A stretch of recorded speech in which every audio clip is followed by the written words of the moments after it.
What's poppin', guys? This is House Cat MMA, and right now I'm going to be going over my top 5 UFC heavyweights who are fat.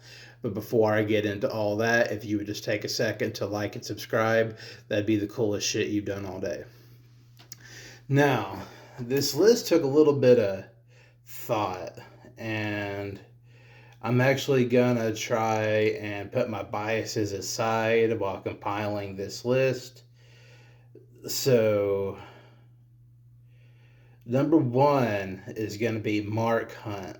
Even though his record of 13 wins, 14 losses, one draw, and one no contest, leaves little to be desired, but you got to take into account his wins over Mirko Cro Cop, Vanderlei Silva, Ben Rothwell, Chet Congo, Stephen Struve, Roy Nelson, Bigfoot Silva, his wicked 2013 fight with Bigfoot Silva that ended in a draw.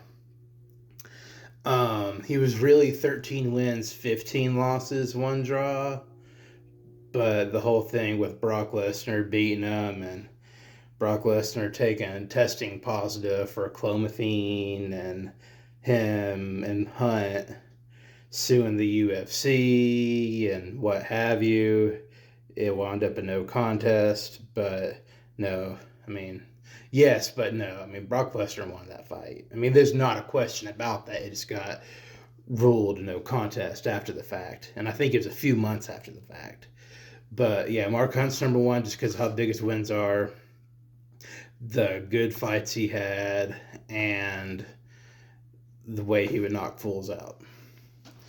And I think number two, trying to put my biases aside, is going to be Tai Tuivasa.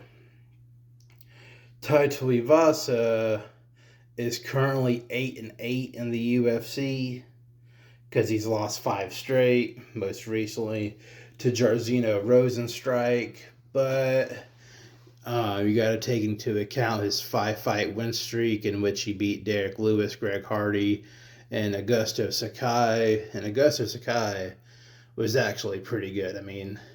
No guy that he's not a guy that was going to threaten to win the title, but he was pretty good. His striking's pretty good. He rocked Cyril Gane. He got heavy hands. I think he walks around close to or right at 300. Like, he's a light heavyweight. If he cut down to light heavyweight, I'd like to see how well he'd do because he's already fast being a 300-pound man. But I wonder if that speed would translate if he got down to like a natural 220 and would cut down to 205, But that's the thing. These guys who are fat and they fight in the UFC, that's kind of their persona. Which brings me to number 3 on this list. Roy Big Country Nelson. When I kept on talking about my biases, is because I kept on wanting to put Roy Nelson at number 1. And I don't think I'd be wrong in doing that, but considering how Mark Hunt has a knockout win over Roy Nelson, and plus I just think Tai Tuivasa was, you know what? It doesn't really matter, but no. I think Roy Nelson is all around a better fighter than Tai Tuivasa. Because Roy Nelson would knock your ass out, and he never did it in the UFC, but he beat black belt Brazilian Jiu-Jitsu. And, toward the end of his career, his game plan was really just to take fools down. But, yeah, Roy Nelson, he wins the Ultimate Fighter Season 10, beating the boy Kimbo Slice, R.I.P., Justin Wren, and James McSweeney. Okay, then he fights in the finals against my boy Brendan Schaub, knocks out Brendan Schaub. And then he decides it'd be a really good idea to knock out Stephen Struve, and does that in 39 seconds. Then he drops one to Junior Dos Santos, and then he wins a fight against what was it? So it was Junior Dos Santos.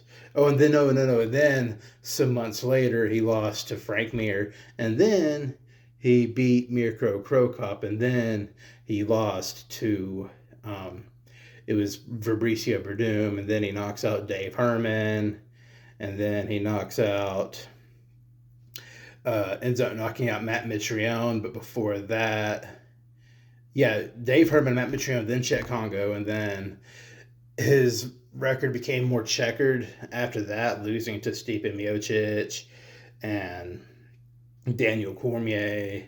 You know, he got a pretty good knockout win against Big Nog. But after that, he did a good bit of losing. But he only got knocked out. Well, he only has three knockout losses. Yeah, he got knocked out by Andrei Arlovsky back in Elite XC on October, I want to say 4th of 2008, and then he got knocked out by Mark Hunt sometime in 2014, and then he got knocked out by Sergey Pavlovich sometime in 2018, and Bellator. That hurt my feelings because I was really wanting to see Roy, because I was conditioned to see Roy Nelson lose in the UFC, but God, I was really wanting to see him do well in Bellator. But Roy Nelson ended up with a record of 9-10 in the UFC, but he started at 6-3. He was ranked pretty high at one point. He was definitely top 10 at one point. I forget how the highest he was ranked in the top 10. But Roy Nelson was my favorite fighter from like 2009 to shit when he quit. He's not even really retired. He's probably semi-retired, but he has not announced retirement. But yeah, when he was in the UFC, he was my favorite fighter. And now you got Chris Barnett at number 4 with an overall record of 23-10 and a record in the UFC of 2-4. Now, he has not done much in the UFC. He has wins over John Vellante and Jake Collier. Now, if you lock me and Jake Collier in the cage, me and Jake Collier, I ain't trying to say I'll win. I'll probably get my ass kicked, but that's probably the only guy who's ever fought in the UFC that I'd be semi-confident going in. But and that's not even a knock on Jake Collier. I just think I could do well. But yeah, just Chris Barnett's just super athletic. Like, it's crazy because it's crazy how some people's bodies work, because I blanked. Chris Barnett, holy shit. He has more fat on his frame than I do. But he can do flips, and I can't. Like, it's so crazy. And the thing is, his cardio is suspect. It's not great, but I mean, the fact that he can fight for 15 minutes and not die. I mean, you're in some shape if you can do that. Like, if I had to fight somebody for 15 minutes, I'm not super confident that I'd make it out alive. Like, it's just the craziest thing. He doesn't really have a ton of big wins, but he did do well outside of the UFC. Before he was in the UFC, he was 22-6. So that is the only reason I put him above my boy, the MMA GOAT, David Tank Abbott, with a record of 10-15. Now, for a guy who went 8-10 in the UFC, all with the exception of 2 of his 8 wins were highlight reel knockouts. I mean, his UFC debut against the boy John Matua. I mean, he knocked John Matua out, and he had John Matua fucking doing that number, seizing up on the ground. And why Tank Abbott is so cool is because he revolutionized shit talking in the UFC. Like, their Matua is half fucking dead, definitely having a seizure, and Tank is celebrating, and he kind of looks over at Matua, and he fucking mocks him. Like, fuck you. You might be dying. Fuck you. And that's just the mentality Tank Abbott had in there. Knocked out Paul Varelans, R.I.P. He damn near knocked out the boy Don Fry now. I mean, that fight only lasted about a minute and a half, but he liked to kill Don Fry. That's why Don Fry is tougher than shit.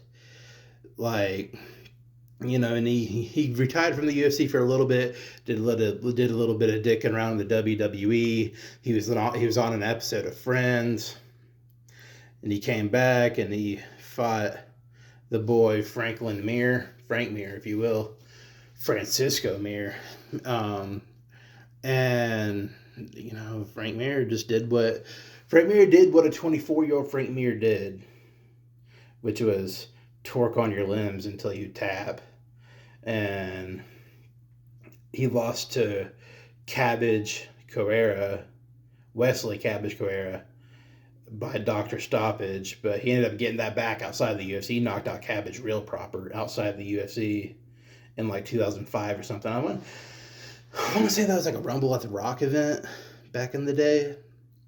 But yeah, Tank Abbott's number 5 on this list. There's, you know, a couple of guys I could put as like honorable mentions, you know, kind of like, you know, Marcin Tybura is getting doughy these days. And Alexander Romanov, he's not in the UFC anymore, but he's almost as fat as Roy Nelson was. Hamdi Abdullah is a little doughy, but he's also fucking jacked. He's a very muscular guy underneath the little bit of fat he's got. But yeah, I'm a fan of the fighters who are overweight, because I've always been overweight. You know, I was skinny one time for about 14 seconds back in 2021. But that's all I have on that. This is House Cat MMA, and I'll catch y'all later.